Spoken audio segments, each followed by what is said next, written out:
Хәрәкәтләр, юнәлешләрдә бар шундый әйдә баручы кешеләр. Алар киткәннән соң, яңа килгән буын, алар шул эшләрне гадәттә кабатлый. Без эшләгәндә дә шулай дип әйтәләр, без моны яшь чакта инде эшләп караган икән, сез шулай берләрне кабатлыйсыз дип инде. Бер яктан шуның өчен, икенче яктан менә үзенең киләчәге бар дигән теләсә кайсы хәтта бизнеста булган оешма, алар моделирование будущего белән шөгыльләнәләр. Шулай бит әзрәк күз алыйлар. Киләчәктә менә без ничегрәк барабыз, кайсы якка, кайсы юнәлеш буенча. Һәм безнең хәзерге вакытта тагын бер сәбәбе бар, җыелганның татар халкының стратегиясе языла. Аңлашыла менә ниндидер төркемнәр, доктриналар язырлар, шундый идеологический, ничектер шундый кирән мәгънәле, нейле. Ләкин без инде шундый прагматик кешеләр буларак, безгә ничектер кулайрак булып күренде шундый дорожный карта кебек гына эшләргә. Нинди адымнар ясарга,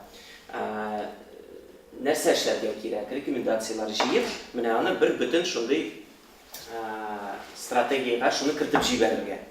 Димәк, конкретный шартларны. Һәм үзебез өчен форумда да без аны отрабатывать иткәнек, аңа кадәр да үзебез кругында гына җыелып алган идек без яшьләр. 2050 елга кадәр тырышып карадык инде күз аллар киләчәкне.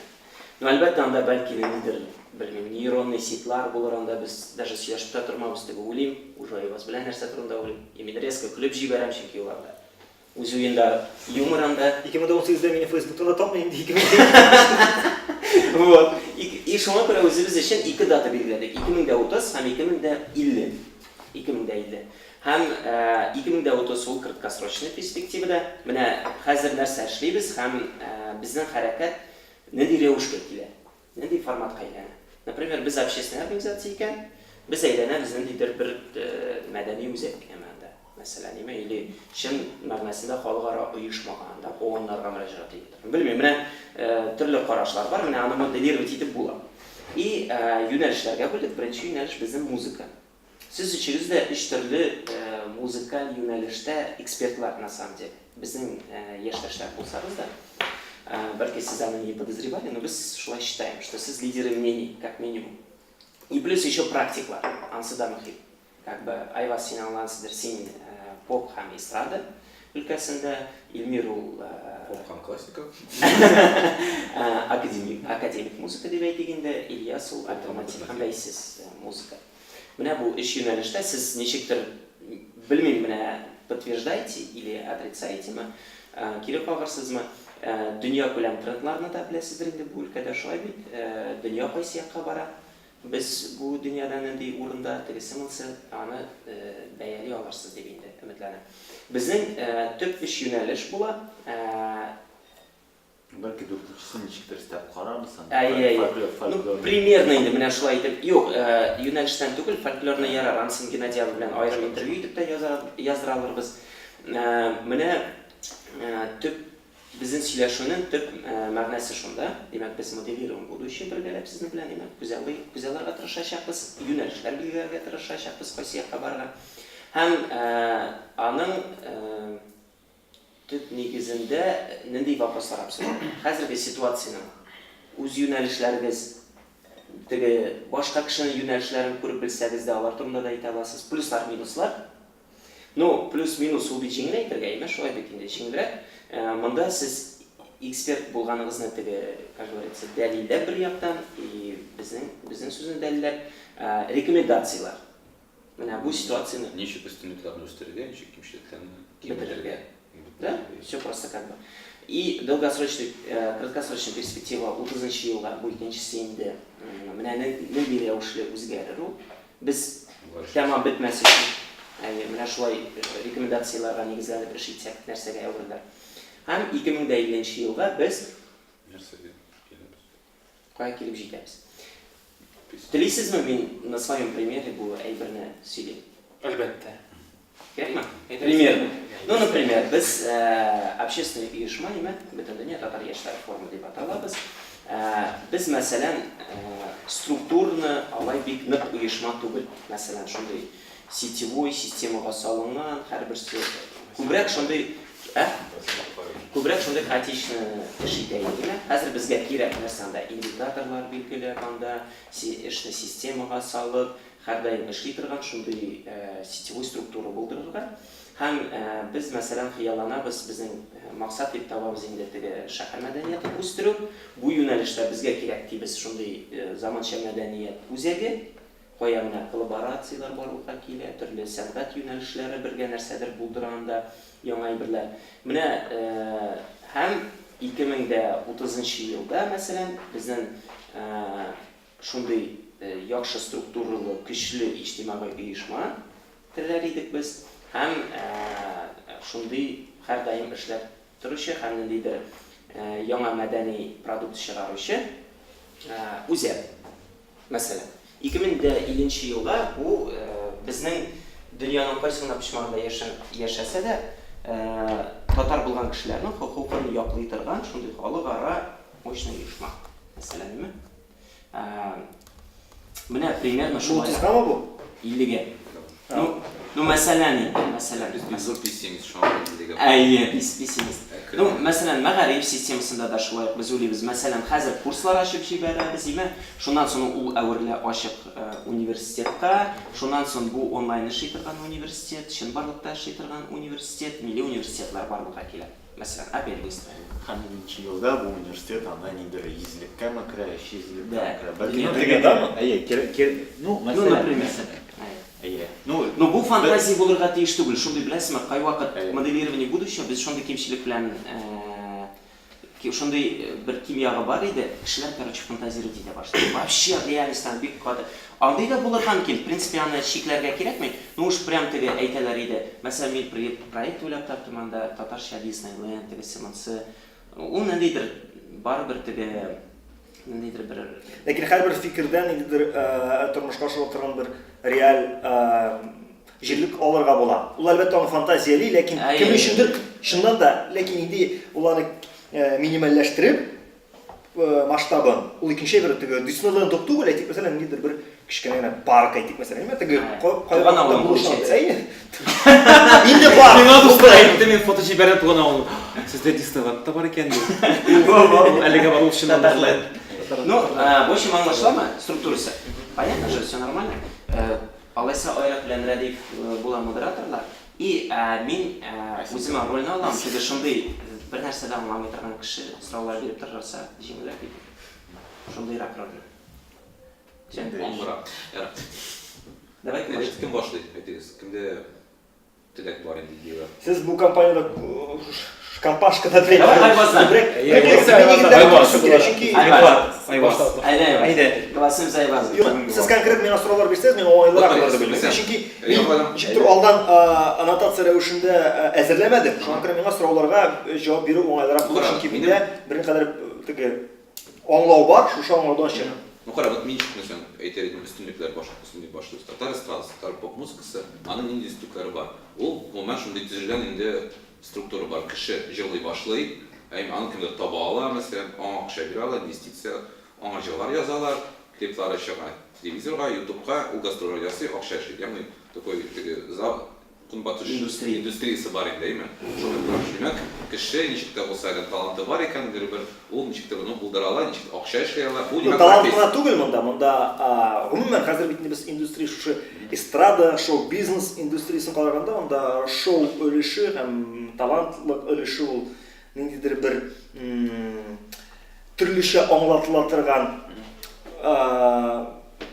әйбергә әйләнеп кала. Ник дигәндә, хәзерге вакытта инде сездән аерма буларак, сез хәзер күбрәк әлбәттә иҗатка да басым ясарсыз, ләкин ничек кенә теләмә, ничек кенә йөрәк әрнемәсен кайберәүләрнең, коммерциялы эстрада ул беренче чиратта ул бизнес. Һәм әлбәттә инде бизнес бүгенге көндә, шоу да бүгенге көндә ул нидер кайчандыр куелган стандартлар белән генә эшләми, хәзер шуны төрлечә эшләр һәм үзегез дә күреп торасыз. Моңа инде күптән килде Көнбатыш, моңа хәзер килеп җитте менә рус эстрадасы, шул бузуларны гына караймы, кемнәр безнең чартларда беренче урыннарда, алар стандарт булган иҗат сыйфаты белән алмыйлар, алар ниндидер стандарт булмаган шоу элементлары белән алалар.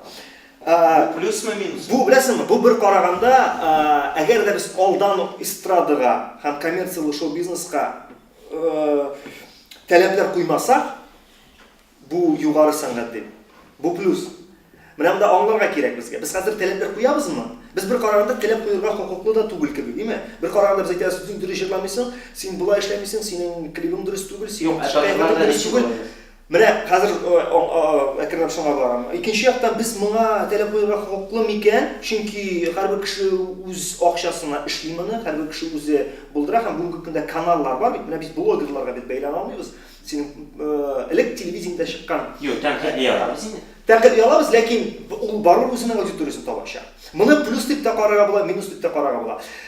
Миллилеккә килгәндә әлбәттә безнең бит миллилек һәм аерым бер милләт, ул бераз гына кысынкы төшенчә, һәм әлбәттә инде күпчелек ишаратта ул минуска әйләнеп кала. Ничек итеп аны плюска әйләндереп була? Монда бер караганда бәлки дәүләт тарафыннан, бәлки ниндидер менә оешмалар тарафыннан булсын иде ярдәм, һәм шушы ярдәм бәрабәренә алар һәм дәүләт тә, һәм шушы оешмалар да инде сорый алалар сыйфат һәм үзләре таләпләрне үтәүен сорый алалар. Менә син үз акчаңа җырлар яздырып үзең иткәчтә мин сиңа килеп бәйләнә алмыйм. Ә мин сиңа әгәр дә мин сиңа ярдәм итсәм, дәүләт буларга, ниндидер. Монда уйларга кирәк, бәлки эстрада шоу бизнесы без аңлыйбыз, ул бит массалыгын күбрәк бит. Менә без ияләнгән традицион сәнгатькә караганда массалыгы әйбәтрәк. Бу әлбәттә бәйле. Гомумән халыкның фикерләвенә дә Айваз, гафу, бүлдерәм. Менә конкретно әйтәле, татар эстрадасында плюслар, аудиториясы зур. Киресенчә, кызганычка каршы. Көн сайын югалтабыз без аудитория. Аудитория бит әле ул татарга дигән сүз түгел. Бу минем өчен зур минус. Чөнки менә уйлап карасың, менә Элвин Грей концерт куя, әйме? Ул эшләргә тырыша шоу. Һәм инде бер ел йөреп чыктылар да, алар аңладылар, андагы группа, андагы төркемне тотыр өчен аларның Татарстан буенча 3-4 ноктасы бар. Казан, Чаллы, Әлмәт. Йөрергә тырыша әлбәттә татарлар яшәгән башка шәһәрләргә, ләкин теге масштаб юк. Районнарга йөри алмый, райондагы 300 залдан ул кире акча кайтармый. Әлбәттә бу шуңа күрә менә бер хәтта бик нык үсәсе килсә дә андый кешенең. Ул менә шу бер аудитория түшәменә килеп төртелә дә башка үсә алмый, башканың финанслыгы юк. Башка юнәлешләр белән чагыштырганда сезнең аудитория бит бергә бер Әлбәттә күп. Юк, ләкин гомумән караганда, әле мин аны теге реаль караганда аз дип саныйм. Бу аз аудитория. Плюслары массалык. Монда нидер шикләүләр юк. Шикләү булмавы бит һәр вакытта да ике яклы. Шикләү булмаганда сиңа берәү дә күрсәтми шикләрне, таләпләрне син теләсә нәрсә эшли аласың. Һәм шушы теләсә нәрсә эшләүне кемдер яхшы эшләр микән, кемдер начар эшләр микән. Но мин уйлыйм әле тагын плюс, то что эстрадада bütün этапларда да, клип производствосында инде bütün җирдә дә в принципе специалистлар бар, шулай бит. Бар, ләкин алар да инде менә без шундый дәрәҗәгә җиттек бүгенге көндә, кызганычка каршы. Шул ук безнең базар киң булмаганлыктан үсә алмыйбыз. Менә без аңлап алдык, менә аранжировщик, клипмейкер аңлап алды, мин шушы сыйфатлыгына эшлим дә, миңа башкасы кирәкми. Чөнки аның үсәргә теләге дә юк. Ул артык акча эшләмәячәк. Төшереп каладылар бит инде кыйммәтле клипларда. Әле киресенчә шундый бер ни бар? Дилемма дип әйтик мәсәлән үзара. Клипны кыйммәтрәк төшерәсең, халык кабул итми. Без бит әле бүгенге көндә бит авыллар гадилек кирәк. Авыллар күбрәк авыллар калып бара безнең масса. Әле авылдагылар да юкка чыкса, шәһәрләр инде әкренләп контентны башка чит телләрне кем кабул итәргә ияләнеп биттеләр. Аларга бу беләсеңме шундый куркыныч бер шулай дип әйткәндә барышны круг. Шәһәрләргә ниндидер контент, сыйфатлы контент бирә башка рус көнбатыш бирә дә, Россия көнбатыш бирә дә. Ул шуны карый. Татарга борыла алмый, чөнки татарның инде ул руслардан һәм көнбатыштан ияләнгән контент сыйфатын бирә алмыйлар татарлар. Һәм шул рәвешле әтегеләр үсә алмыйлар, чөнки аудитория киткәннән китә, базар кичерәгәннән кичерәгә, сыйфатның акча юк, һәм ул әйләнеп тора. Шуңа күрә специалист монда мин нәкъ белгечләргә килгәндә һәм алга таба 30 һәм 50 елларга мин күчим алса бик күп сөйли алам бу тема турында. Минем иң мөһиме аңлап барасыңыз нәрсә әйтәсе килгәндә. Монда ниндидер бер ярдәмсез булмый. Менә шул конкрет юнәлештә клипмейкер булдым ул, аранжировщик булдым ул, продюсер булдым ул. Бүгінгі күнде аның шулай нидер мәктәбе юк. Рәсәйдә дә Рәсәй тарихында карасаң да Рәсәй индустриясында мәктәбе юк, ләкин аның бар теге институты юк, әкмәтмеш мәктәбе юк укыта торган, ләкин халык институты бар. Институт атадан балага күчеп бара торган. Рәсәйдә андый институтлар Берничә Петербургта алар частныйлар, алар шәхси, ягъни инде Университетский институт оешмай. Юк, мен хәзер әйтәм институтны аңлатасым килә.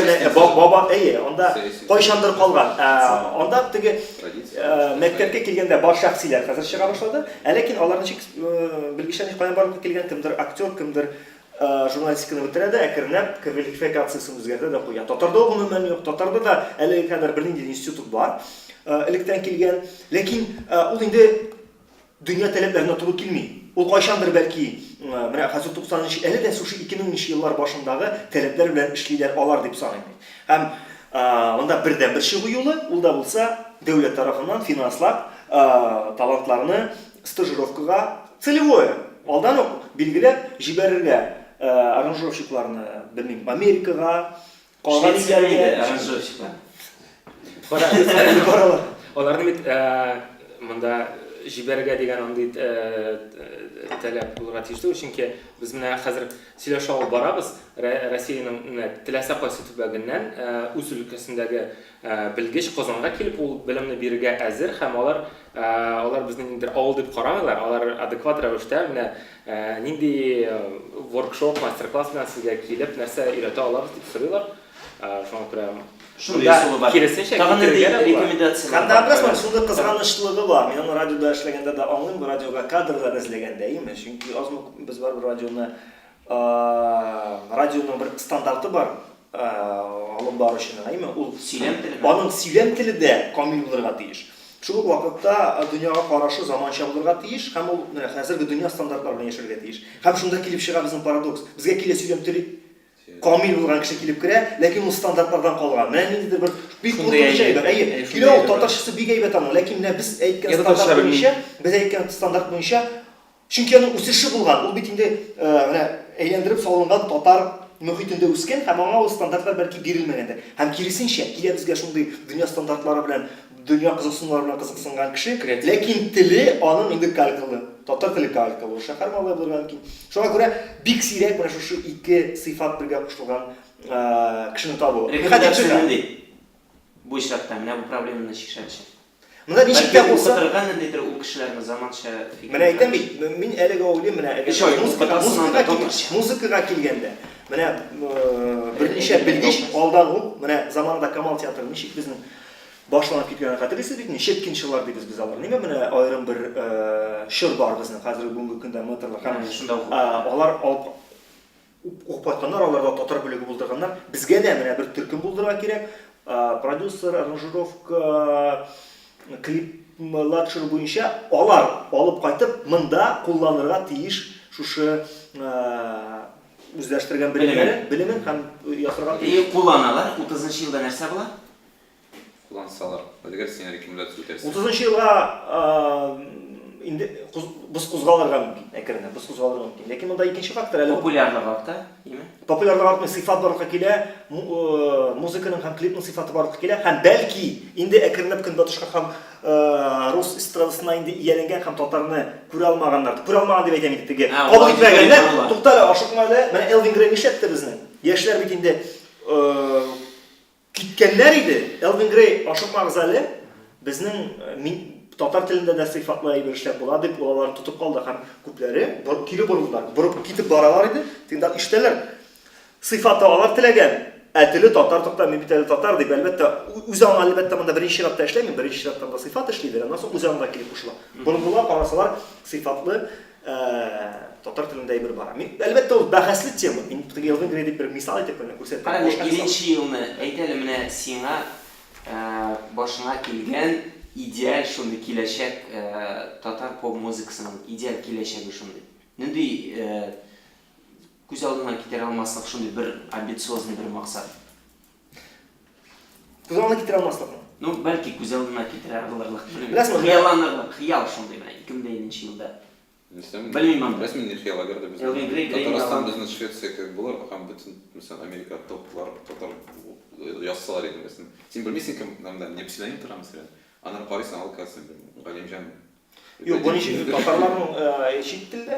Алар бүтән музыканы без язабыз үз музыкасына, бер-ике инглизчә язабыз текстларны һәм сатабыз мәсәлән. Шведлар яза бит бүтән. Bilesizmi, anlayayım ben onu. Lakin bu bizge ellerine fayda bulmayışa. Tatar kompozitörüne dünya kullanımdır jırtlatıp, o bizim Tatar dünyada tanılgan deyip faydası bir tane Tatar'ın özüne yok.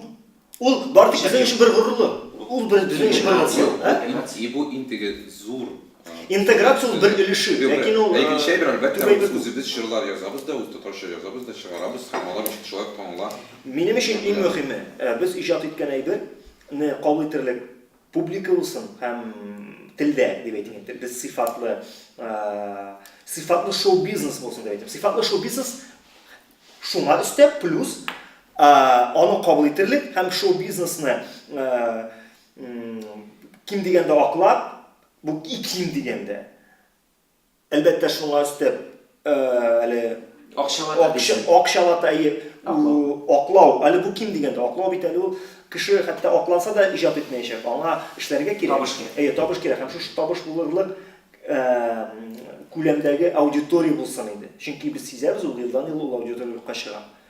Şuna göre sıfatlı content hem tiyişli auditoriya.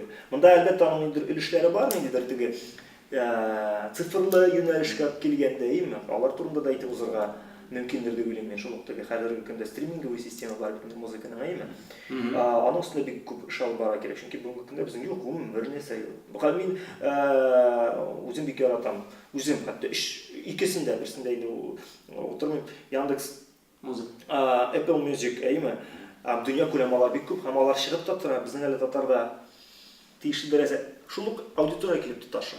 Беренчедән әле килеп тоташа ул безнең әле теге түләүсез muzikaga yelengen bizden ekranlarını şekiller, değil mi? Takçılar kalanları, hazır yavaşmasın kuptan tügül memorandum işlediler bizim tüp televizyon gigantlar, hem поисковиклар, Яндекс, Google yok. Алар теге pirat kontentin çıkarmaslık edip söyleştiler demek değil mi? Anda NTV birinci kanal, bu tizde muzikalar işleyecek, belki kaşılar onu yerden bulur bu bizge. Özüne göre bir türlü yerden uzanmak getiririz. Bарлык hukukları bulgan kişiler özlerinin төлеусіз рәвештә җырларын һәм калган ши куячаклар кабул ителгән интернетта.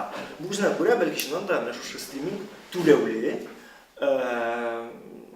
контент кабул итү системасына илтер дип ышанып калам мен. Һәм бу илтсә, һәм бу җәелсә, шулай ук моның үз плюслары булыр иде. Бу әлбәттә мин бит һаман җавап бирәм. Стриминг хакында. Мин сезгә рекомендация бирәм, киңәш бирәм. Шуңа күрә киңәшем минем коммерциялы дөресрәк коммерциялы юнәлештә. Һәм коммерциягә мин барып тоташа шул акчага гына.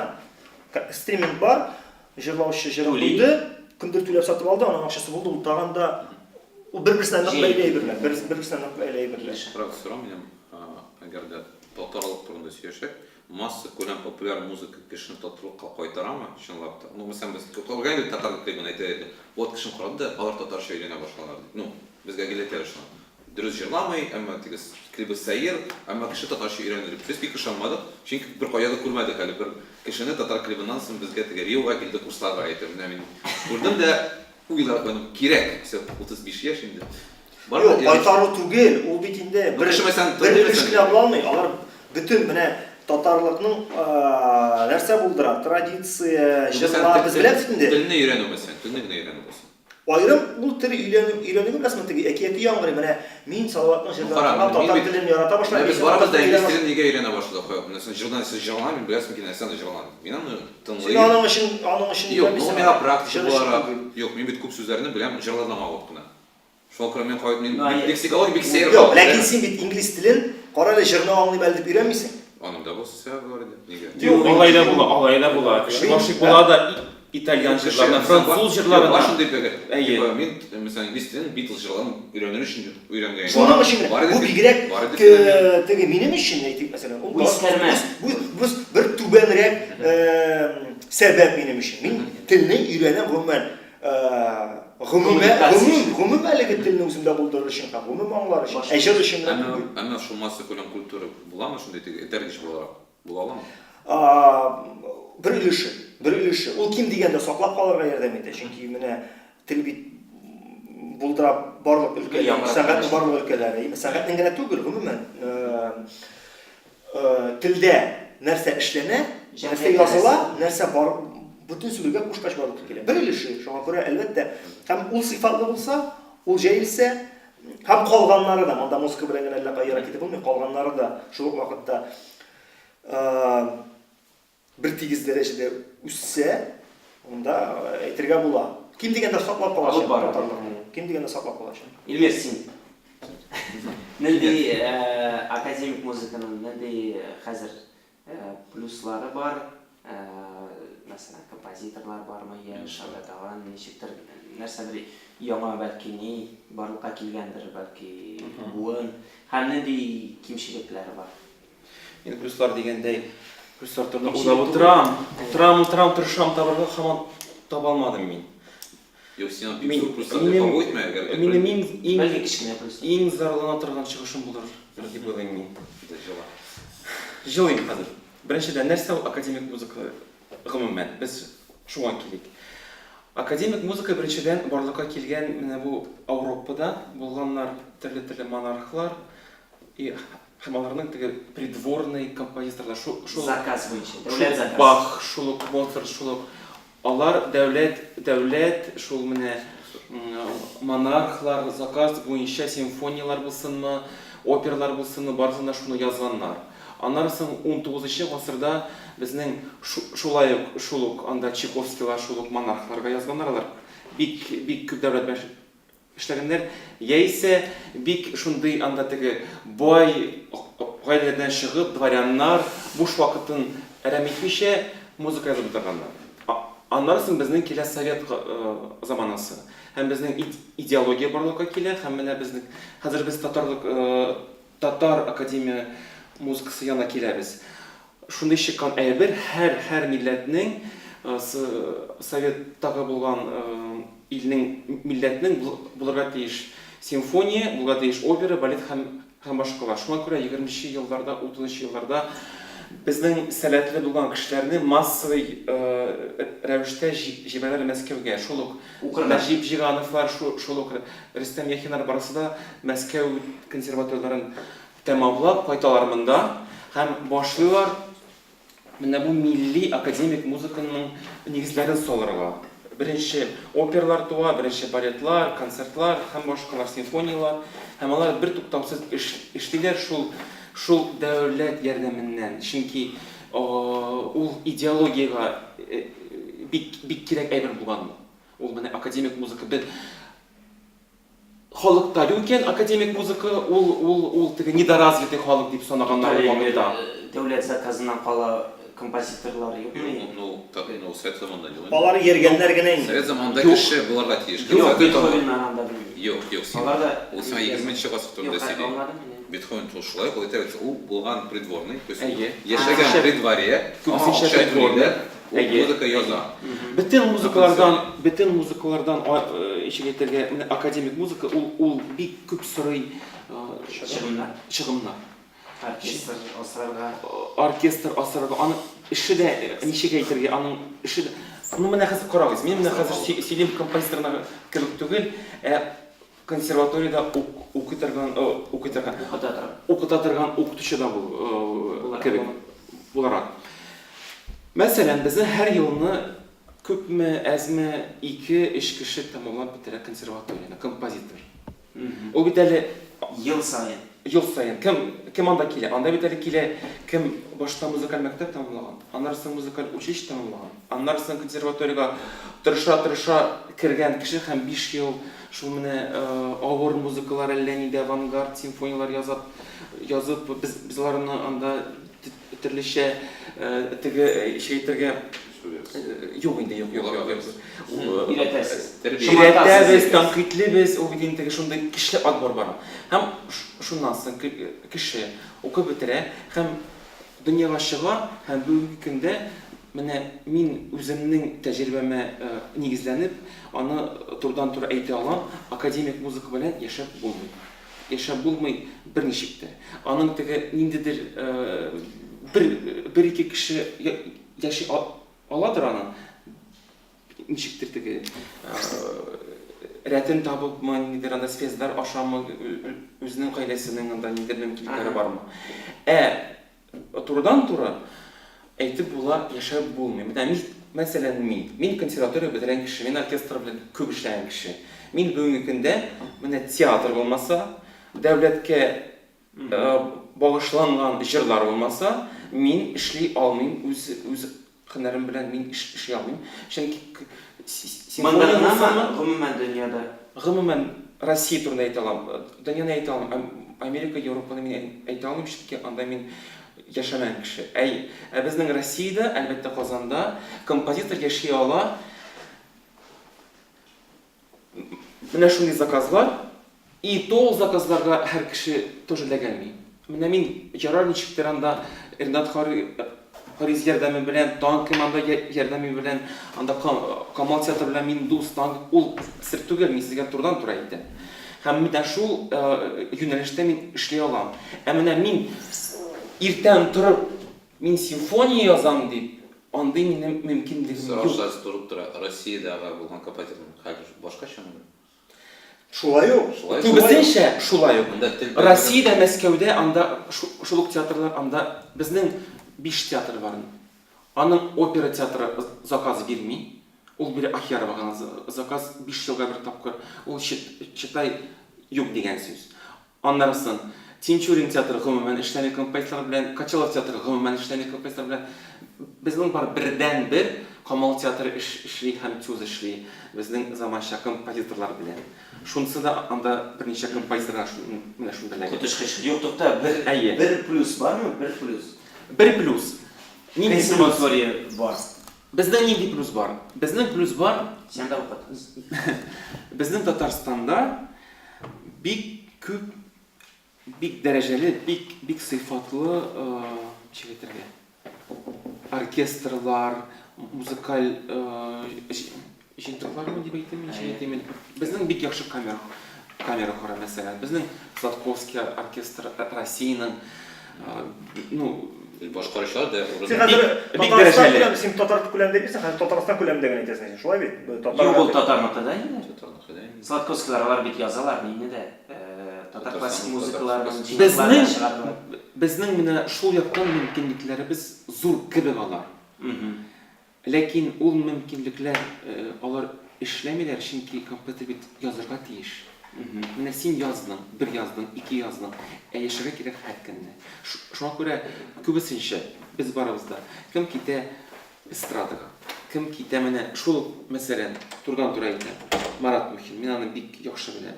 Юрий Федоров, бик сәләтле егетләр, бик шәп профессионаллар. Аларга барысына да яшәргә кирәк. Шуңа күрә алар үз вакытында эстрадага кирип киттеләр тулысынча. Алар икесе дә консерваториядә укыган кешеләр. Һәм мин шул вакытта миңа театр якын. Чөнки мин театрны яратам, бер яктан, икенче яктан ул мине әзме күпме ашата. Чиста музыка, зур дәрәҗәле музыкага көч тә җитми, вакыт та җитми. Шуңа күрә безнең яшь композиторлар күбесенчә я гомумән профессиядан китә, я музыкаль мәктәпләрдә эшләп, ниндидер шундый музыкаль менеджерларга әйләнәләр, кем җырлар яза, кемнең хәленнән килә, җырны да бит әле бит кеше яза алмый. Ул бит әле сәләт кирәк, шундый аерым бер сәләт кирәк җыр язарга. Һәм менә әйтәләр, һәр интервьюда мин ишетәм, Эльмир Низамов, менә без сезне беләбез. Безнең бүтән композиторлар юкмы әллә диләр миңа турыдан-туры. Безнең ул композиторлар әлбәттә бар.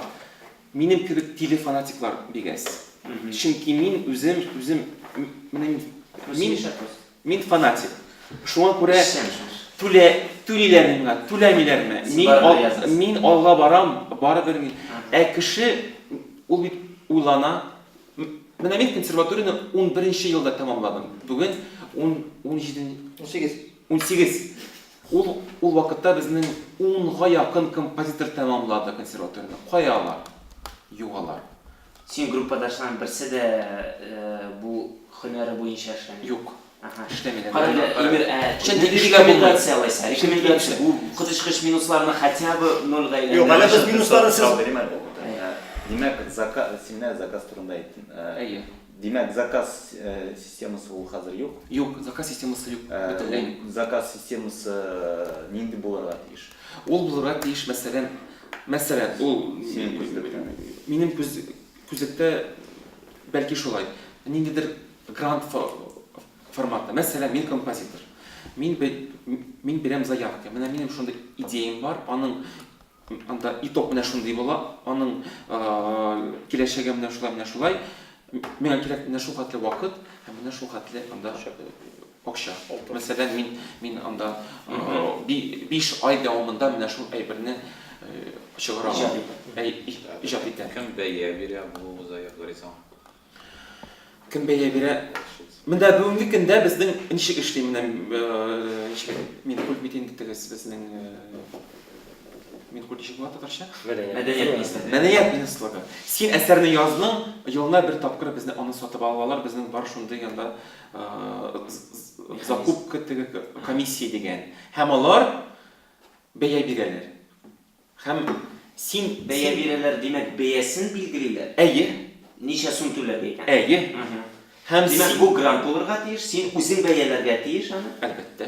Һәм кемдер анда Файдан булып чыгарган әйберләр ки, башка илләрдә булган тәҗрибә. Мәсәлән, син бар булдың Испаниядә, мәсәлән, мен кайдан Италиядә булган бар. Барышкан бар. Ул композиторлар нәрсәгә яшиләр анда? Шулай театрда эшләпме, җырлар эстрадада. Театр, беренчедән анда авторларның хокуклары башкача бәйлиләр. Саклыйлар. Әйе. Анда синең официаль яңгыраган әйберең, менә шул мин Кая гына яңгыратсалар да түләргә тиешләр. әйе, син барыбер бездә андый әйбер юк. Бездән театрдан тыш беркем дә сиңа бер нәрсә бирә. Рекомендация синнән авторлык хокукларын яклау кирәк безгә. Беренчедән шул. Икенчедән, менә шул чит илдә бик күп менә шул грантлар. Син үз булган әсәрләреңне Беренче реаль түгелме? Ну, дәүләт кенә түгелдер, дәүләт тарапына түгел. ул дәүләт кенә түгел, ул чит илдә бит инде дәүләт күбесенчә гомумән тыгылмый андый әйберләргә. Анда бит инде ул шул ук бизнеста ярдәм итә, кемдер ярдәм. Мин ансын барысына төгәл белмим әлбәттә. Ләкин нәрсәдер менә бу яктан эшләргә кирәк, чөнки ул зур әсәрләр, ул менә җыр кебек туалмый. Ул кеше эштән соң кайтты да кич белән җыр язды да икенче көнне аны кемдер җырлады. Җырда бик күп көч сырый, мин аны үзем дә беләм. Ә без ниндидер зур дәрәҗәле шундый менә симфониялар дисәк, ниндидер бөтен дөньяга конкурент буларлык әсәрләр турында без сөйләсәк, ул шундый заказ. Мәсәлән, операга йөргән кеше, Әйе.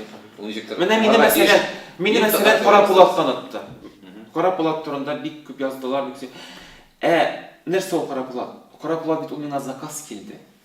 Шамиев тарафыннан, рәхмәтеннән миңа килде заказ. 2 ел дәвамында менә шундый опера кирәк. Буларга багышланган Һәм син теге ялелгән шул Чайковский кебек иртән торасы вакытта торып, ялын алып, иркен теге художник сыман иҗат иттең, шулаймы? Шулай. Һәм бу дөрес иҗатның дөрес тудыру юлы, шулай бит? Синең кебек үзең әйтмешли көне буе укытасың, сиңа зарплата кирәк. Һәм кич белән сәгать 6-дан соң 10-га кадәр йокларга ятканчы 3 сәгать вакытың бар, тизгенә язарга кирәк. Шулай, хәлен әйтсәң. Бу бит иреккә дә бәйле, синең дөрес әйтәсең син, бик дөрес. Юк, менә кеше иртә белән торды, бара эшкә, эшен эшли.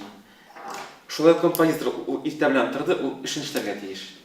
Бездә андый Иреккә бераз ялкаулыкка чыгармый булган, иркенлекне биреп, теге бездә бит ияләнелгән 2 ел буе син эшле йөри, соңгы бер ай кала. Юк, синең бит дедлайн бар. Әйе.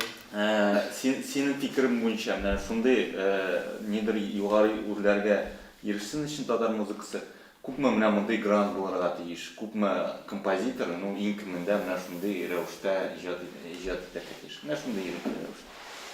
Күпме Ничема композитор кирәк булмы? Менә шундый рәвештә. Теге мәсәлән күрсәтерлек дип. Бу минемчә дөрес сорау түгел. Ничек күпме? Чөнки Безнең мәсәлән 10 композитор бар, Әйе. сыйфатлы. Әйе. 11 кеше бик сәләтле Юк, була аңлыйм. килде. Без аны юк син безгә кирәк булса бар Америкага. Безнең 10 бар. Шикне бу яктан куй, шикне бу яктан куй. Уннан кимрәк булмаска тиеш дип. Ну, Ничәмәк булырга тиеш? Менә соң Әйе. агым башлансын. Әйтергә, менә бар иде. Целая плеяда. Могучая кучка теге. О, bu Шундай yeni tema. булырга тиеш. Ничәмә булырга тиеш? күп Әлбәттә, ул күп композитор мәшәкать булырга Ара, тиеш, мин алар- әйтә алмыйм. Алар язалар, алар Әйе. куялар, акча Әйе. түлиләр. Мәсәлән, син барасың, һәм опера театрында мәсәлән 5 опера куела һәр елны татар гына. Мәсәлән, Ну, юк, 5 опера Наверное, биш һәр булсын. елны ул кирәкми дә, ул була алмый да. Бер премьера елына төрле композиторлардан ул менә шулай. ярар булсын хәзер. Ләкин бәяләргә тиеш алайса болай булса име, ул бик нык әйбәт бәяләргә тиеш. Чөнки бер генә опера һәм бер генә композитордан була, ул димәк 1 ел буе, әгәр дә башка эшләрдә азап булса, аны бәяләргә кирәк. Опера аны. языла. Опера язарга ничек күпме вакыт кирәк? Ну, иң киме 1 ел. Вот бер ел. Ты же утырды. Калган 4-сі көтүп утырамы? Юк, ул әйтә һәр бер автордан Һәр бер автор. бер опера булыр. Илме карайлы тагын бер сорау менә кайтыйк әле теге структурага. 2030 елга бу процессларны институционализировать итсәк, Институализировать институциональләштерсәк, Матур сүзләр килде. нәрсә булыр иде синеңчә менә идеаль киләчәктә 2030 елда? Менә мәсәлән фонд, мин аңлаучы идем, ниндидер фонд, Әйе. грантлар бирә торган, ярдәм итә торган фонд, тагын нинди менә синең күзаллавыңда? Нинди структурный шундый әйберләр? Син миннән хыялчы буларак сорыйсыңмы? Әйе, бәлки хыялчылык Прагматик булсын. хыялчы. Беренчедән минем зур теләгем безнең Казаныбыз, менә шул яктан музыка ягыннан, заманча музыка, академик музыкасы ягыннан ул Россиянең бер үзәгенә әйләнергә тиеш. Мәсәлән, бөтен Россиядән сәләтле балалар татар булсынмы, татар булмасынмы, анысы мөһим түгел. Алар монда укырга, алар монда тырышырга, үз сәләтләрен күрсәтергә һәм безнең җирдә ничектер үсәргә тиеш һәм безнең сәнгатьне байтырга тиеш. Менә бу әле сорау бар. Минемчә, Бу мәктәпме мин аңламадым? Бу Юк. мәктәпме, университетме, консерватория, нәрсә турында сөйлисез? ул Музыка ягынан сөйлисез. ул консерваториядә, ул гомумән безнең менә шул ук оркестрлар, шул ук театрлар, алар белән эшли башласыннар. Аннары соң минемчә бик менә без татар дибез. Менә музыка ягыннан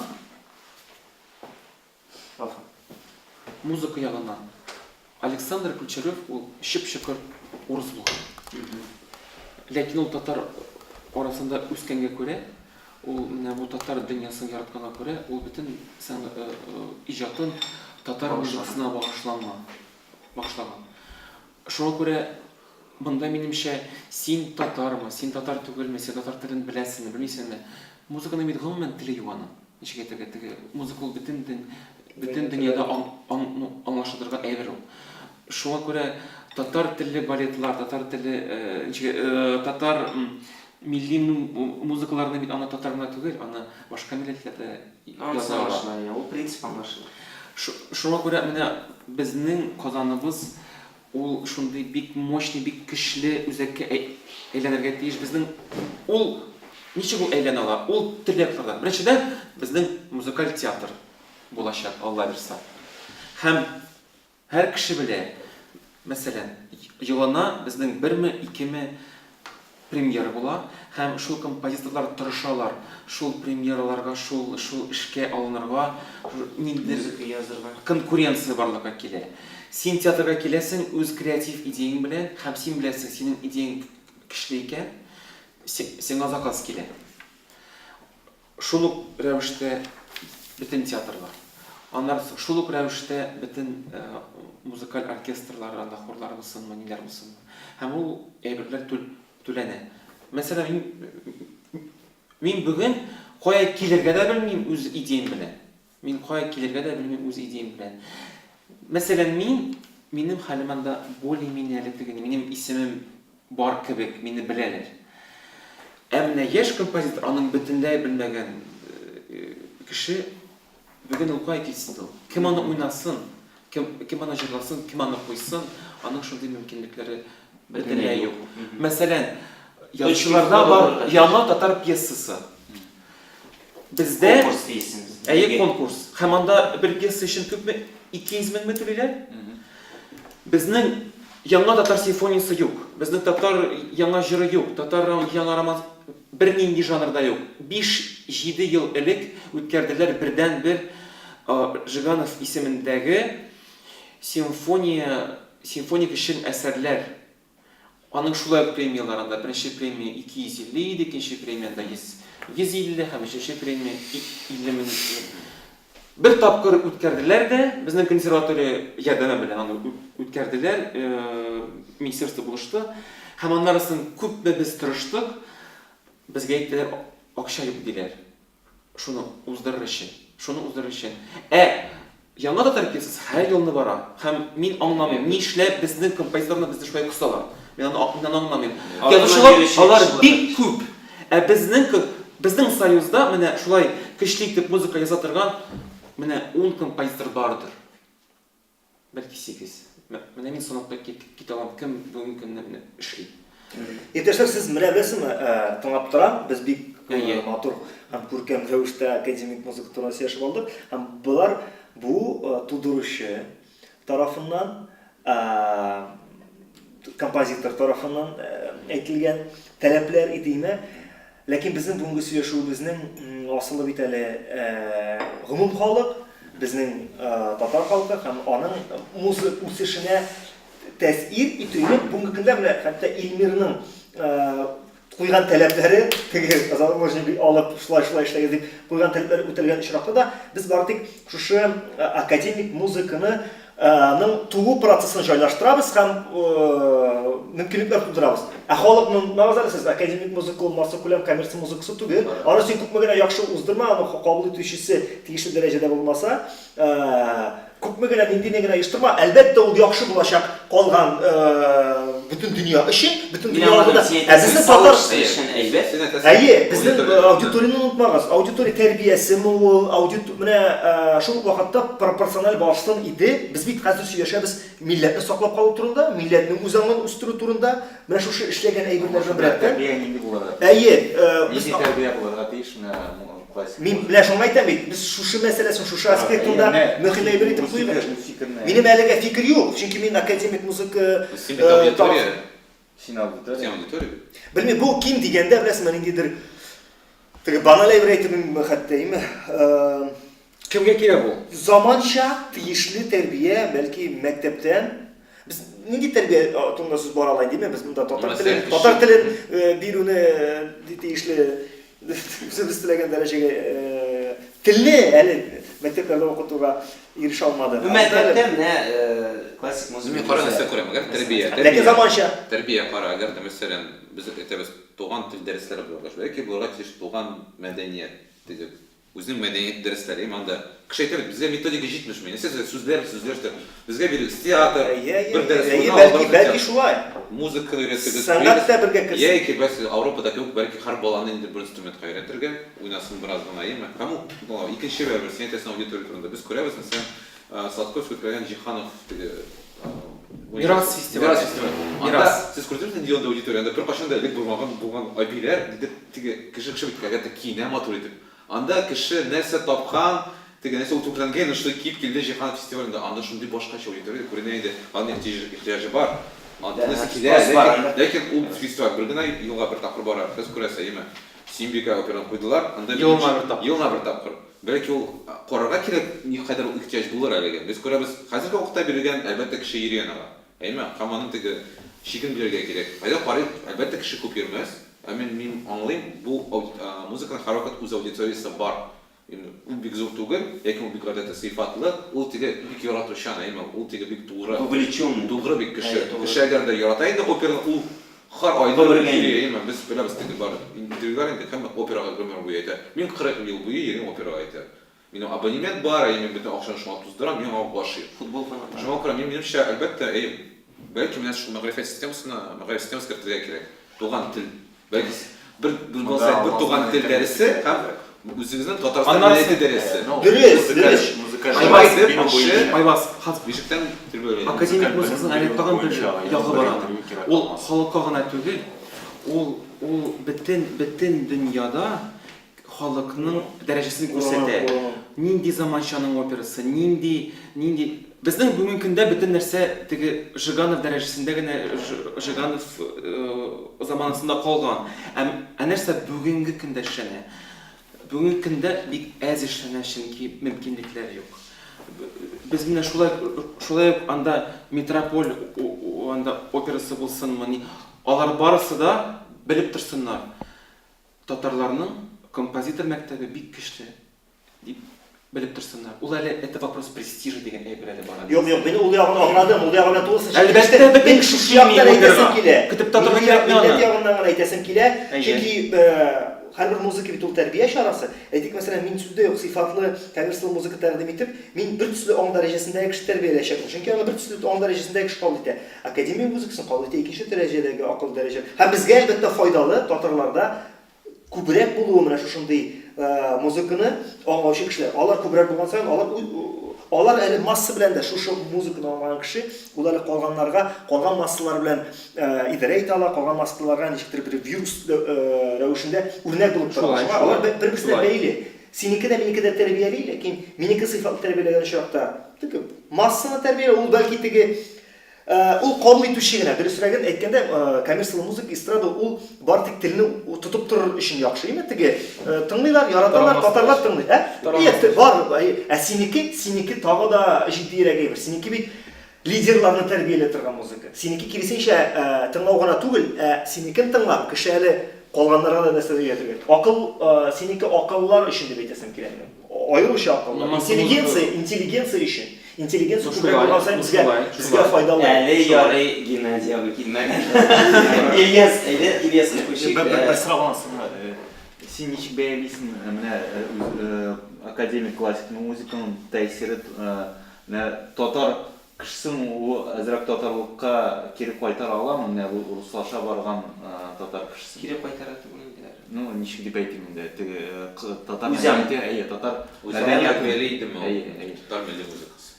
Яисә Юрман үзенең юк, бәлки аны үстермеше белән яшәде ул. Чиктер менә узды. Для избранных. Айвас айтты, эстраданың андый зур тәэсире юк. Юк, киресенчә бар. Странныкка бар, ул теге тотып тора ди. Татар телен тотып тора. Менә шундый аудитория, мәсәлән, ул всё шәһәрдә тора, руслашкан, аңа уже сыйфатлы кирәк музыка, көнбатыш һәм рус музыкасы. Татарныкына бик игътибар итә. Менә шундый булган кеше ул сезнең классик музыка аркылы татар мәдәниятенә тартыламы? Андай мисаллар бармы? Әлбәттә тартыла. Әлбәттә ул татарына түгел, ул башка милләтләрдә тартыла башлый. Әле спектакль узып китте Мәскәүдә. Күпме мең урыслар килделәр. Нәрсә соң ул сезнең Тукай? Кем соң ул ди? Алар Тукайны белмиләр. Без программада бастырган идек и туган тел шигырен. Ике телдә, татар телендә һәм рус телендә безнең һәм бик кызыксынып шуны тыңлап, аннан соң аларның исләре киткән иде безнең менә бу хәрефләрнең тарихы турында, безнең письменность турында исләре китеп тыңлап утырдылар һәм ул гомумән академик музыкасы ул просвещение, ишек була татарча просвещение.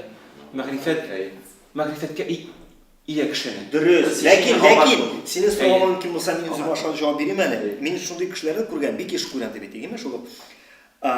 Бигрәк тә тел булмаган музыкаль яктан, әйме шул операларда анда килә татар, интеллигент. Ул татар, ул үзен татар икән аңлый, ләкин теле рус. Беләсезме, бу очракта ул тагы да куркынычрак бит әле. Без аларны үстерәбез, ләкин ул татарлыгы аның бер этник нигенә булып кала. Теге менә еврейлар бит үзләренең хәзерге шоу-бизнестагы еврейлар ничек, алар еврейлыгы белән горурлана, ләкин алар ивритны да белмиләр, алар еврей икән дип кенә әйтәләр. Монда да шул. Академик музыканы кабул итәләр татарлар, үзен татар икән белә, исеме бар аның татар, исеме әтисе татар булган. Үзе аның көн күреше, аралашуы, аның yanaşasın dairəsi alar ruslar. Ul Rusça uyli, ul Rusça söyləşə. Dostum, onun sebepleri var onun. Ayğa bir tapır bara. Onun bir tane sebepleri var onun. Просто шундай Ошондой булса. айбы yok. Hə? Ул юк, ул русныкы да түгел. Fikir yürütülləri neləri ruсныкы. Fen ягына айтса, bu akademik muzika bu bir etnik marker болып тора, һәм аның аркылы әзрәк татарлыкны кайтара дигән сүз. Yox, ol ömür boyu davam ettirgən mümkün, lakin til bulmayacaq, ola qarabız. Ol bu akademik muzika bulacaq, şeyləşək, onu qəbul edəcəklər. Lakin onun praktik tatarlıqqa turuna deyə bulmayacaq. Onlar ikisi belə bir-birisi ilə bəyləyə bir Yani bu senin özünün fikri. Bu mənim fikrim. İlyas. Там не беретим, миллион вернее. Аннары чөнки сезгә дә икегезгә бәйле, чөнки юк хәзер вакытта шундый институт ул татар мәдәниятен чит илләргә тәкъдим итүче. Әйме, гомумән бу Ага. бәйле бул музыкада, бәйле бул кинога да баршасында, чөнки сез әйтәсез бит. Монда аудитория юк, чөнки бу әлбәттә шикләнгән ул. Чөнки без бер качан да бирмәдә думаем, типа пресс бар ит, мәсәлән, мюзикл фильм бар. Бар шведская музыка, феномен, Исландия музыкасы, ул 3-нче урында тора. Ничек тараталар. Саталар аны экспорт. Ул третья строка экспорта. Нинди институт аны тарата? Ул анда бар институт, гомумән, шундый бер яки агентство, әйме, ул Продюсерский центр. үз мәдәниятен бирә. Мәсәлән, син карыйсың, бал, институт Гёте, институт Сервантеса. Kupmalarını sandı, Nederlandlarını kupmalar.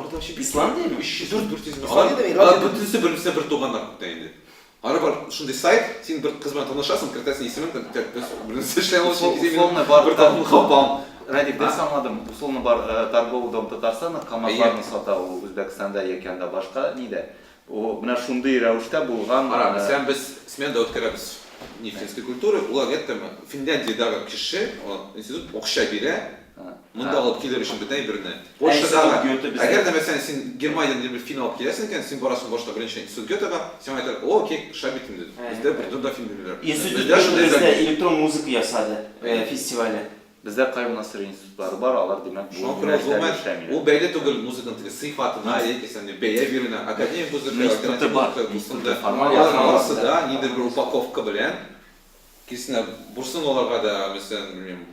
Менә бу Элвин Грейда булсын, әйбер бездә юк шул. Элвин Грейда булсын, кеше әйтер, "О, шәп, прикольно, типа сездә, типа шундый хәлдә теге татарча." Юк, анда әйбер формаль яктан бар институт, Кайым Насыр институты. Юк, ул формаль яктан бар. Кагазда бар. Әмма ул әле бу функцияларны үтәми, бәлки бу функциялар ул институт өстендә булырга тиеш. Тер дигән сорау куям. Аман эшендәге юк. Шуңа күрә Как социальный заказ. Айга кире кайтарып, монда теге тышын татарча сөйләшмәү, бу бит академик музыка бәле түгел, музыка бу гипотеза. Аны да башламады та. Следовательский гипотез. Просто ул теге бер характеристика. Шу аудиторияга, бәлки аудиторияга бар. Әйдә дәс. Поп музыка шуңа күп сөйләй. Академик музыка азрак, шуңа күрә азрак сөйләде. Һәм альтернатив музыка күчәбез. Күп сүз. Димәк, әйе, безнең конкрет бер Плюс һәм минус. индикаторларны билгеләргә кирәк дип әйттегез. Шуңа күрә хәзер менә без карыйбыз 2018 елда Казанда татар телле радиостанция ничәнче урында һәм күпме алар. Менә топ 20-га кергән бердән-бер менә татар радиосы бар, ул 16-нчы урында. Димәк, әгәр дә якын киләчәккә карасак, безгә әлбәттә ул индикаторны үстерергә кирәк. Ягъни 2030 елда Казанда уйный торган радиолар арасында минимум, мәсәлән, 2 радиостанция керсен. Алар радиосы беренче. Әйе, ләкин алар икесе дә бер форматта эшләсә, алар икесе дә кирә алмый әлбәттә. Чөнки берсе аның яхшырак булачак, икенчесе сыйфаты буенча начаррак булачак. Шуңа күрә әлбәттә ниндер яңалык тәкъдим итәргә теләсәң, ниндер масса күләм мәдәниятка кергә теләсәң, яңа форматтагы башка аудиторияны җәлеп итә торган продукт тәкъдим итәргә кирәк. Шулай итеп, рус радиолары арасында мәсәлән шансон радиосы бар икән, аның каршында тора, икенче ягында тора Серебряный дождь кебек радиостанция. Ягъни шансонда уйнап торган музыка Серебряный дождьта уйный. Я релакс FM-да уйный. Шулай кичкенә генә никертим. Һәм гадәттә бер хуҗаның була 5-6 радиостанциясе, уларны аңлы рәвештә бүлә. Дифференциация. Бер хуҗа булалар, хуҗалар бер булалар. Ләкин менә мәсәлән Публика радиостанциясына алсак, аларның хуҗалары төрле һәм алар арасында теге табигый рәвештә теге конкуренция, аудитория өчен конкуренция бара, ләкин аларның аудиториясе бик төрле. Шуңа күрә без менә мәсәлән эстрадага гашык булмаган, аны тыңлап торган аудиторияны саклап калырга теләсәк, безгә дә шундый масса күләм институтларны башта тутырырга, аларны үстерергә, алга таба үсеш бирергә, ничектер яңа инфраструктураны төрләндерергә. Төрләндерергә кирәк. Шуңа күрә мәсәлән безнең эстрада форматында эшли торган радиостанция кирип киткән икән бу шул рейтингка, ул яхшы гына күрсәткеч. Димәк, башка форматтагы тагы бер радиостанцияны ничәдер елдан соң шул плеядага кертергә мөмкинлек бар һәм аның өстендә эшләргә була. Менә шул бер индикатор. Бәлки 10 елдан соң бөтен радиолар онлайнга күчәчәк. Ләкин ул формат барыбер калачак. Инде подкаст кебек инде дә. Барыбер кеше музыканы КВ булмас, FM булмас, цифра буенча килер. Бәлки цифра буенча. Приемниклар башкача булыр. Бар бит инде дөньяда менә нәкъ Швеция, яшасам Швеция беренче булып, шул FM урында икенче да хәтерләмим дисем. Үштеләр алар Безгә лә файдалы түгел. Менә дөньяда автомобильләр бензиннан хәзер кинәт кенә без электрга күчерү файдалы булган кебек, экономик рәвештә дә, чөнки безнең тулы көченә эшләүче нәкъ FM алынган кыйммәтле шул хуҗалар һәм олигархларның радиостанциялары алган җиһазлары бар. Алар әле үзләренең капламаганнар. Гомумән алар капламыйча без күчә алмыйбыз. Безгә Россиягә без күчә алабыз аны хәзер, ләкин шул без беләбез бит инде безнең илнең идарә итү системасына бер азмы күпме сәясәткә биреләсе килми. Кагылышы бар бизнесменнарны.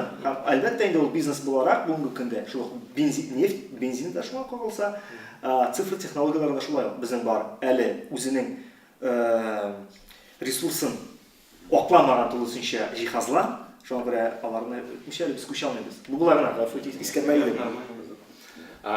Шулай итеп, бу бер яктан теге масса күләм медиага карата. Икенче яктан альтернатив я булмаса шәһәр музыкасы, заманча музыка, инди музыка, ул барбер мөхиттән тыш яши алмый. Шуңа күрә аның тирәсендәге мөхит тә үсәргә тиеш. Ягъни безнең смена кебек мәдәният үзәге бар икән, аның тирәсендә мөхит үсә, анда магазин, кичкенә генә магазин бар, китап кибете бар, винил кибете бар, анда лекциялар үтә, ягъни рус телле, шундый шәһәр мөхите тупланган урын бар. Шуңа күрә яшьләр мәдәнияты үсәр өчен аларга шундый мөхит тутырга кирәк. Ул мөхит таралган рәвештә әлбәттә яшәп килә, теге фестивальләрдә берләшә, елга берничә тапкыр. Ләкин көн саен эшли торган шундый үзәк, әлбәттә андый үзәксез алга таба үсеш булмаячак. Шуңа күрә менә көн саен теләсә нинди юнәлеш белән кызыксынган, мода булсын ул, әдәбият булсын ул, дизайн, музыка, белем алу булсын ул, шундый юнәлешләр белән кызыксынган яшьләр өчен яшьләрнең үзәге булса, аны бер индикатор итеп күзалларга була. Ягъни берничә елдан иң якын киләчәктә шундый үзәкне куярга була индикатор буларак. Ул тагы бер юнәлеш, тагы бер адым. Өченче юнәлеш әле ул гомумән татар телле заманча мәдәниятның имиджын, дәрәҗәсен үстерү, аның репутациясын ничектер башка халыклар белән караганда шул ук югары дәрәҗәгә күтәрү. Ул юнәлештә инде конкрет мисаллар бар, шул ук мәсәлән заманча театрны алсак, Әлиф ул узган елны һәм быел узган елны яхшы итеп яңгырап китте. Аны хәзер инде беләләр рус телле профессиональ өлкәдә. Аны инде Европага алып чыксаң, аны Европада яшәүче татарлар да, руслар да белеп аңа килергә әзер. Azerbaycan'a alып барсаң фестивальга, ул анда да үз урынын таба, әлбәттә, диге, барсаң да яхшырак беренче урында дип әйтеп булмый, ләкин ул менә шул базарга чыгар өчен тагы бер адым. Ягъни аерым уникаль проектларны рус базарында, шит ил базарларында продвигать итү, ягъни алга сөрү инструментларын булдыру, андый проектларның санын арттыру, юнәлешләрен арттыру, шулай ук бер максат итеп куярга була. Аны да 50 елга кадәр калдырмыйча, инде иң якын елларга 30 елга кадәр мәсәлән куеп була, эшләп була. Мәсәлән, 2018дә андый мәсәлән, андый инфоповод бер булса, мәсәлән, 2 елдан соң алар бәлки ишәү булыр. Менә 2030 елда һәр бер өлкәдә ниндидер шундый бер прорыв алга китеш зур адымнар белән шул имидж ягыннан имидж ягыннан уңышлы проектлар эзләү һәм аларга ярдәм итү миссиясен куеп була. Шулай итеп, һәм тагы бер юнәлеш ул без инде менә быел фестивальне уздырганнан соң шул заманча музыканы аерым юнәлешләргә бүлеп, аудиторияны бүлеп тәкъдим итүне практикага керттек. Ягъни хәзер аудитория өчен Нинди юнәлешләр? Татар альтернатив музыкасы бер аңлашылмаган бутка түгел, төгәл юнәлешләргә бүленгән система. Ягъни электрон музыка менә бу почмакка бара, fusion музыка, джаз музыка менә бу почмакка бара, рок музыка менә монда бара. Һәм аларның һәрберсенең алга таба үсәр өчен шулай ук базарлары бар. Ягъни джаз фестивальләре, электрон музыка фестивальләре, премиялары һәм башкалар, рок музыка фестивальләре һәм мәсәлән Россия буйлап рок төркемнәр бик әле дә уйнап йөри, алар аның әле ничегәлә аудиториясы һаман да бар, потенциалы бар, аның инфраструктурасы да бар. Шуңа күрә менә әгәр дә без заманча музыка турында сөйлибез икән, аны һәр бер юнәлеш үз юнәлеше кагыйдәләре буенча уйнарга тиеш һәм Россиядә булган башка менә шул индустрия кагыйдәләре буенча уйнап, башка телдәге төркемнәр белән бер дәрәҗәгә менәргә тартылырга тиеш. Карасың рекомендация бер нәрсәне өстенлекләр турында сөйләп, потому что син хәсилисең, кеше аларда барса да шәк икән. Юк, әлеге хәзерге вакытта ул юк. Әгәр дә без перспектива турында сөйләшәбез, бик зур оптимизм белән карыйбыз. Нәрсә бар. Әйдә, нәрсә бар, минуслар һәм плюслар. Чөнки әйтәсез, сездә бар икән. Бар бер 30 группа. Кеше сорый, бар ли сездә икән ул? Нинди инфраструктура бар һәм менә шулай дип әйтә. Менә Казанда электрон музыка өчен берникадәр инфраструктура бар. Чөнки аны тудыру, яздыру һәм тамашачыга күрсәтү ул иң арзан суларның берсе. Электрон музыка өчен инфраструктурага таләпләр иң түбән. Чөнки син теләсә кайсы гаражда колонка куеп, компьютерыңны алып килеп, рейв ясый аласың.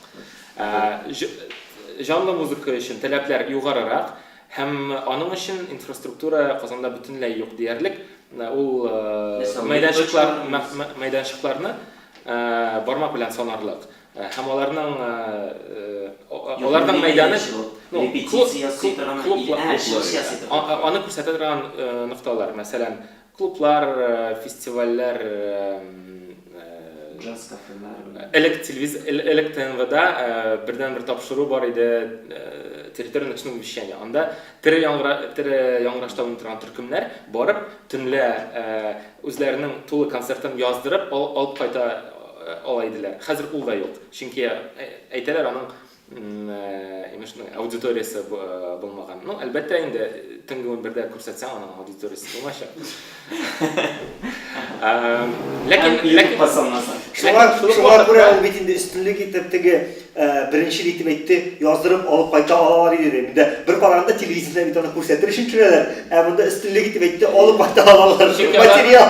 Чөнки аларның аудиториясе телевизор карамый, алар аны телевизорны шул инструмент буларак кына кулланалар, интернетка салалар һәм интернетта, мәсәлән, журнал төркеменең тарихын алсак, алар ТНВда яздырган концертны YouTube'ка салып, аларны Англиядан килгән төркем күреп, аларга уңай бәя бирде.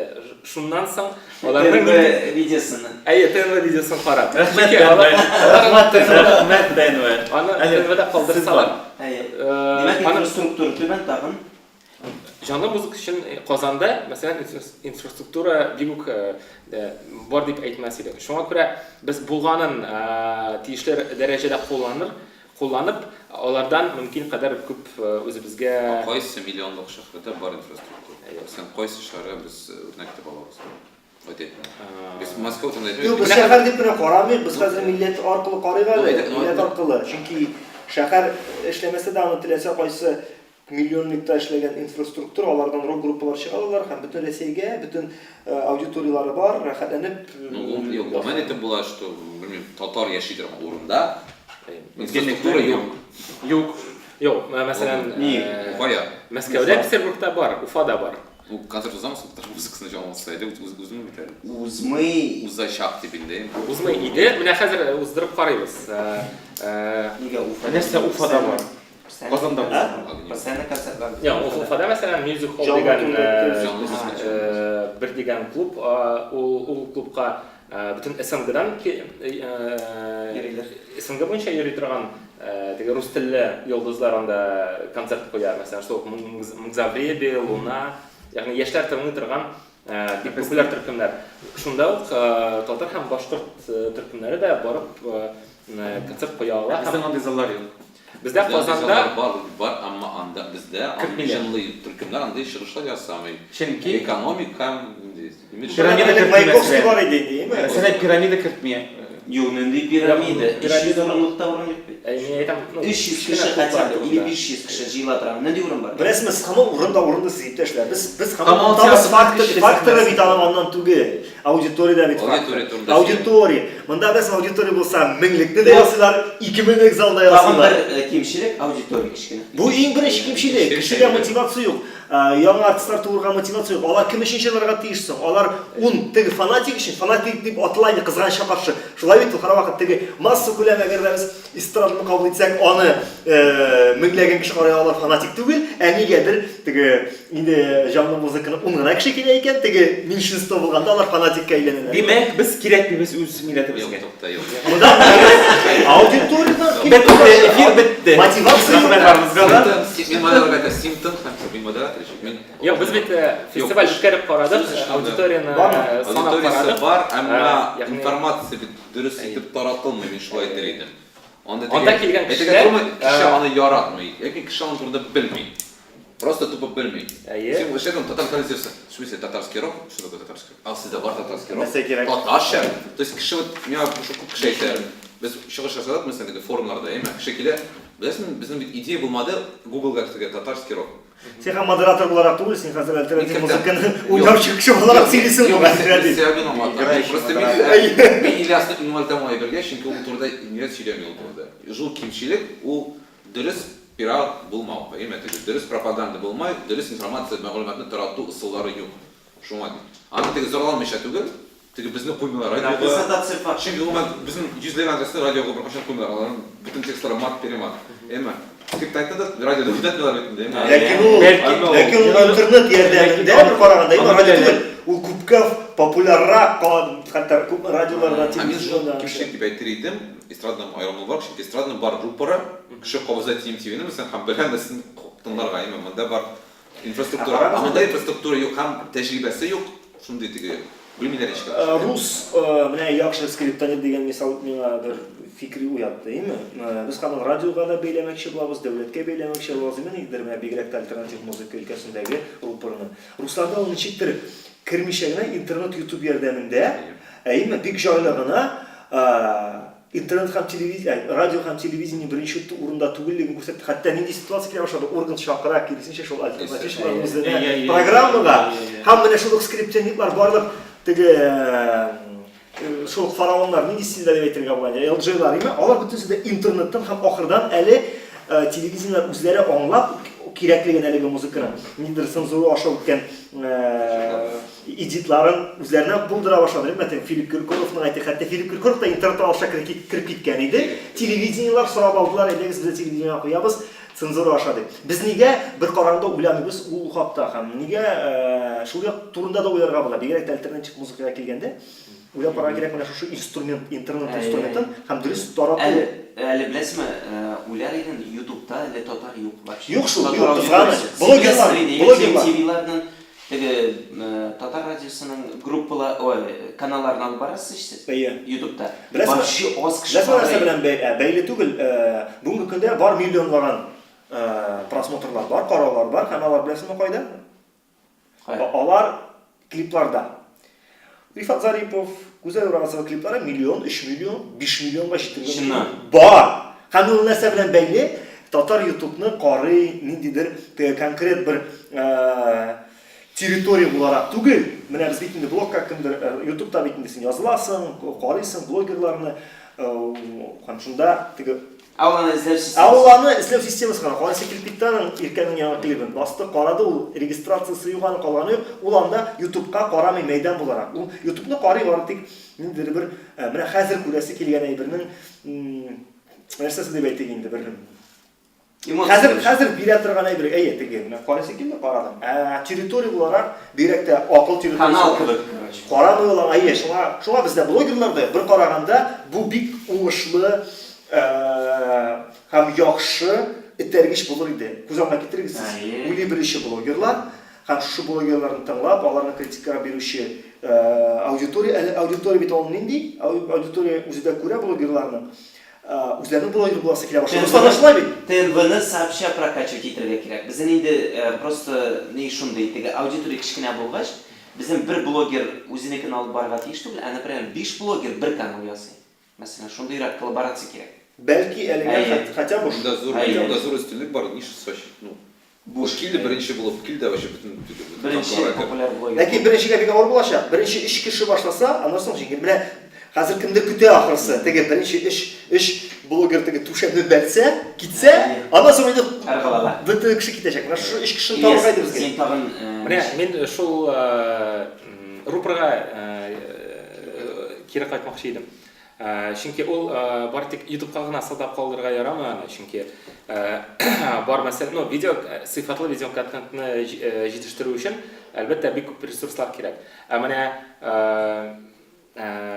бер бәйләмдә эшли торган медиалар, ягъни һәрбер жанрның үзенең алдап әйдәп баручы медиасы бар. Мәсәлән, афиша булмаса, рус хипстерлары үзенең яраткан төркемнәре турында укый алмаслар иде. The Flow исемле канал булмаса, бөтен Россиядә яшәгән теге рэптан алучы аудитория үзенең яраткан рэперлары турында соңгы яңалыкларны белеп тормас иде. Шуңа күрә аерым юнәлешләр өчен, шәһәр мәдәнияты өчен шулай ук үзенең бер системага салынган рупора я медиасы булырга тиеш, һәм ул бары тик бер төрле контентка гына түгел, ә менә төрле текст юнәлешендә булган контент булырга тиеш ул. Фотоларда булырга тиеш, видеоларда булырга тиеш, аудиоларда, подкастларда булырга мөмкин һәм менә шушы мөхитне, менә шушы медиалар туыр өчен шулай ук мөхитне прокачивать итәргә кирәк. Ягъни ул мөхиттәге булган процессларга этәргеч бирергә кирәк. Ягъни талантлы блогерлар, талантлы журналистлар, талантлы медиа продюсерлар барлыкка килер өчен һәм аларны табыр өчен аларны беренче чиратта эзләргә кирәк. Шуңа күрә менә алар бәлки яшидер кайдадыр, менә Казанның төрле почмакларында, Чаллыда кемдер яши бәлки, Әлмәттә, ләкин алар өчен сигнал юк. Теге алар кирәк булган. Алар безгә кирәк сигнал, сигнал юк. Татар кирәк. Менә була ярый икән все эшли. Килә йөзләгән кеше. Беренче булырга тиеш. Мен вот Оязга сорау бар иде. Sizin bulmadığınız bir ideya mesela alırgan bir alternatif jirşini, gitara bilen ayım şunday tigi. Hamamdan yıldız жасарга. Belki o tigi искусственно булар иде, фальш кебеле, типа вот sizge rock керек edi, men sizge rock.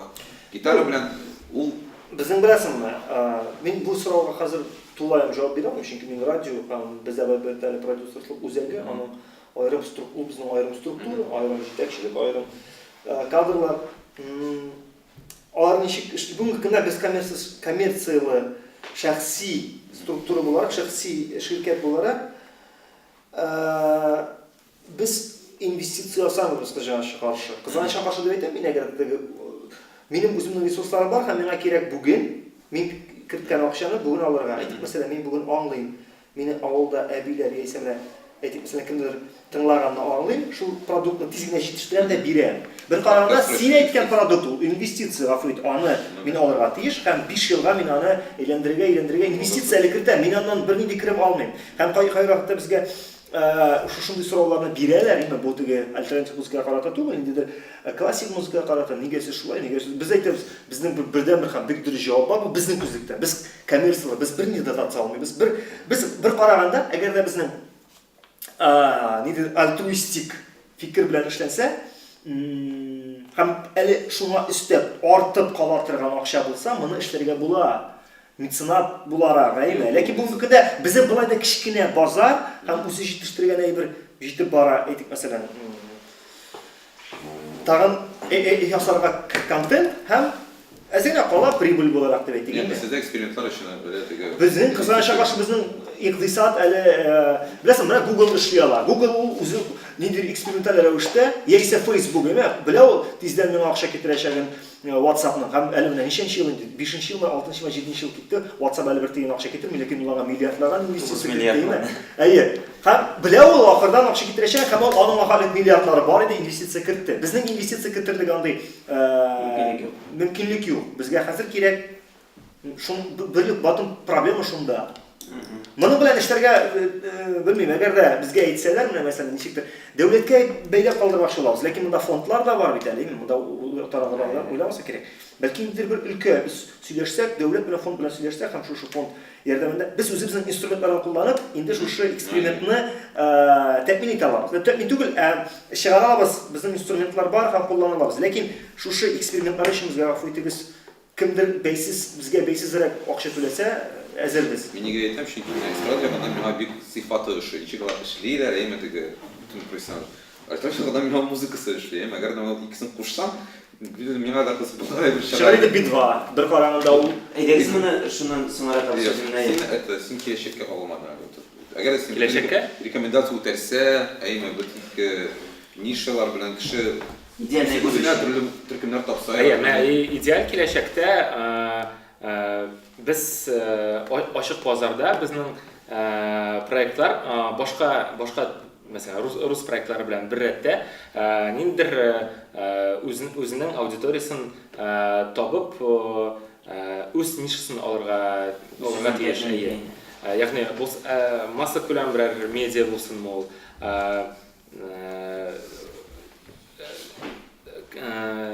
Rossiya bo'ylab yuruvchi ayrim muzikal proyektlar bo'lsinmi, ol ya bo'lmasa Qozonda doimiy ravishda ishlab turuvchi biror plashatka bo'lsinmi, ol ya'ni biz chiqargan produktni ul totar bo'lganga gina tugul, ammo umuman sifatli bo'lganga ko'ra borib tinglovchi, qarovchi, sotib oluvchi shunday auditoriya gina tugul, muhit ham moda bo'lsa, demak biz mana shunday maqsadlar qo'ya olamiz. Tag'in yigitlarga so'rovlar qaldimi? Menimcha tamomlarga kerak. Bik ko'p ideyalar bo'ldi shinaqda. O'zlari narsa aytirga ulgurmadilar, shuni aytsinlar. Men mumkin bir taqdim asosida bilasizmi, mudirrisini aytdilar, bunda o'zimizda bek ko'p savollar ham nidir tarmoqlar to'ldirdilarga сөйлешу. Mening taqdim bunday uchrashuvni qissalarga qo'yib, biz bit hozir сөйлештик, Birinchidan yo'nalishlarimizni üstüne birga, hem tarmoqlarni da biz bir qarorda sen kelajak deb gina qaragan edik. Lekin biz anladık, mana shu akademik muzika bo'yicha ul söyledi kontent çıkarışı tarafından, men aytdim, benim iştesim kelesinden, halk yağından da, şuna göre belki indi tarmoqni hem yo'nalishni olib, indi tagı da detalli Şipli. Bizden oylagan indi, lakin menimcha biz işine başlaşalım bizden. Yok, ул дөрес. Agar instrumentlari bo'larga teshib boshqa sharaf. Agar da инде заказ strategiya бар икән, һәм аны теге җинтекләп язарга кирәк икән, әлбәттә бу кешеләр. Bu исследование булар. Бу экспертный интервью дигәндән сезнең белән ярым сәгатьлек мындай һәрберегез белән. Biz fakat Genabey gana layık buldu ahırsan deyip. Çünkü kelmesin. Çünkü kelmesin. Kelmesin. Sen de yola. Yarım saatlik bulmazdan inде. Siz neydi sıralar burada mı? Sen nedir özün için yumulak yasala? Neydi? Özüm için lakin bunda halkka mı? No, резюме indi.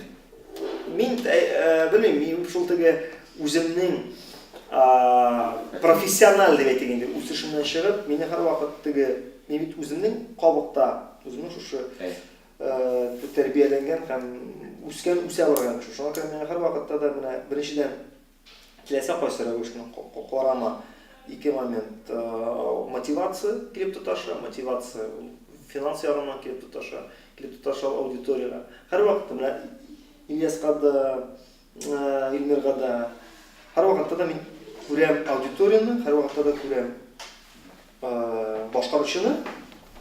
Ham ular orasida magiya bo'lsin uchun menga kerak har vaqtda motivatsiya.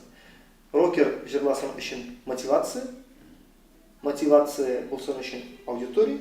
Ham bayli bizning eng muhimi, eng zo'r maqsadimizga da til millat masalasida da auditoriya ko'proq, auditoriya bor. Auditoriya ko'proq. Ruslarda bir problema yo'q. Nega Shamson bor, nega Nash radio bor? Nega Auditoriya kiyimda. Ne kadar kişi onlara olsa da onun için jırıkta bular. Bunda bir şuna auditoriya Ne kadar havalı olsa da. Boshqaruvchilar yo'q, komandalar, radiolar yo'q albatta. Bugungi kunda Tatar radiosi biz albatta bir yo'nalishni topgan gibi Sen auditoriya bilan beylisin da. Men auditoriya ham motivatsiya bilan beylim. Chunki bugungi kunda bizga belki shuni ko'proq ishlargadir hatto nimdir bo'lib ishlagan ishi. Chunki Tatar radiosi bitiltiga estrada tugul. Tatar radiosini siz ixtiyorat qilsangiz, qayroqda klassik. Kada ulushlari ham qarab, indida ham qarab bitirgan kinoda, nikka menda aranjировка ясый гafuyt agarda biz olib kelar ekan rotatsiyaga nimadir rock stilida biz uni format tugul deb kiritmay isha qolmayapmiz. Agarda u tegi yong'irashi bo'yicha ham tili bo'yicha radif sinsi yaratasin til bo'yicha tegi teksti bo'yicha to'g'ri kelsa, tegi rock stilida raqtay bilan mumkin. Bizda tegi beyli tatar deb qaraymiz. Shuni Bulg'ar radiosida bir qaraganda u odam minusi da Shinkiyonda nimadir tegi bo'linish yo'q. Birgina beylanish to'xta. Deymi? Ikkinchidan plusi da olana biz tegi olib boramiz butun kishi uchun. Shu auditoriyaga ham motivatsiya kelib turishga qarab qo'yamiz. Anlaşıldı.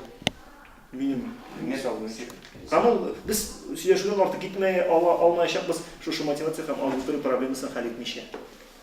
Baribir. Ko'p narsa söylesek de. Мен өз сөзімді башлаған едім, академик музыкасы монархлардан башланып кеткен деп, һәм менә бүгенге көндә менә безгә бит без барыбызда ярдәм кирәк, акча кирәк дигәсе булса, һәм менә без бүгенге көндә шундый капиталистик заманасында яшибез инде. Һәм безнең иң беренче әйбер ул бизнес. Кайсы яктан менә карасаң, ул бизнес. Һәм Аллаһка шөкер, безнең Татарстан ул Россия күләмендә дә, минемчә дөнья күләмендә дә ул шундый бай җир. Безнең бизнес ягыннан да бик зур эшләр эшләнә. Шуңа күрә минемчә, менә безнең максатыбыз менә шул шәхесләргә, менә бу бизнестагы булган шундый зур кешеләргә аңлатырга, ни өчен музыка кирәк, ни өчен сәнгать кирәк, ни өчен ул милләтне сәнгать күрсәтә беренчедән. Тел һәм сәнгать. Ул булмаса, милләт булмый. Без һәр милләт турында ничек без уйлыйбыз? Нинди аның әдәбияты, нинди аның театр, нинди музыкасы, нинди аның кино. Анысы булмаса, без ул милләтне белмибез. Без безнең өчен дә ул инде шундый җиссез милләт. Беләсезме нәрсәгә хәзер бүгенге көндә андый туры килә алмый? Чөнки элегрәк менә шул егетләр сезләр спектакльне караганыз бар бит безнең каналда. Революция кадәр безнең бизнес тигез була, интеллигенция иде. Хәзер бизнес тигез була, бизнес тигез була торгаш. Бел түгел, ләкин Хосейновлар бар ши. юк, мин әйтмим, теге Ләкин укытучыларын сабынырга җибәрә. Менә шуңа күрә менә мин сиңа килешәм. Шуңа күрә менә шуны аңлатырга кирәк. Ничек аңлатырга мин белмим. Нормально, бу нормальный тәкъдим, булырга тиеш инструмент, акчалы кешеләрне бу өлкәләргә үз акчаларын үзләренең мәхәббәте булса була дип бирә теге мәхәббәт. Юк, вкладывать, юк, инструментлар бар, фондлар диләр бар, шуның белән шөгыльләнә бит фонд. Акчалы кешеләргә аңлата. Слушай, чувак, менә моңа Файдерге белми аны. Да. Фонд юк аңлата торган. Да, аңлата, продвигать итә торган. Аларны тоташтыра торган. Может быть, мәдәни коллектор булдырыргадыр безнең шундый теге бер караганда безнең бәлки милләткә вышибалы мәдәни утырымында. 3 ел мәктәптә сыйынып йөрдең, әҗәтең бар мәдәниятка. Ильяс, синең риза. Алга таба алып баручы инструментлар алар хәзер көндә барысы да билгеле. Шуңа күрә аларны барлыкка килгән саен аларны үз эшеңә җигә торырга кирәк һәм әлбәттә ниндер яхшы проект килеп чыкканда аны мөмкин кадәр күп төрле ресурслар аша аңа кушылып ниндер зур үрләргә менгергә ярдәм итәргә кирәк дип уйлыйм, чөнки мәсәлән шул узган елгы теге проектларны истә тотсак, мәсәлән шул Алифне я Таткультфестны я булмаса, башка менә әле хәзер театраль лабораториядан берничә менә дигән проект туып килә. Без аны инде тумышыннан алып, аңа игътибар биреп, аның киләчәге турында хәзер уйларга кирәк һәм ул эшкә без ул эш мәсәлән бер режиссер я бер продюсер җилкәсенә генә түгел, ә менә аның тирәсендә яшәп килгән инфраструктура, индустрия җилкәсенә салып, аны бергәләп ниндер яңа дәрәҗәгә чыгарырга. Димәк, Лабораториялардан соң безнең инде яшәп килгән инфраструктураны кулланып, аңа алга таба яшәү тормыш бирергә дигән шундый карашта.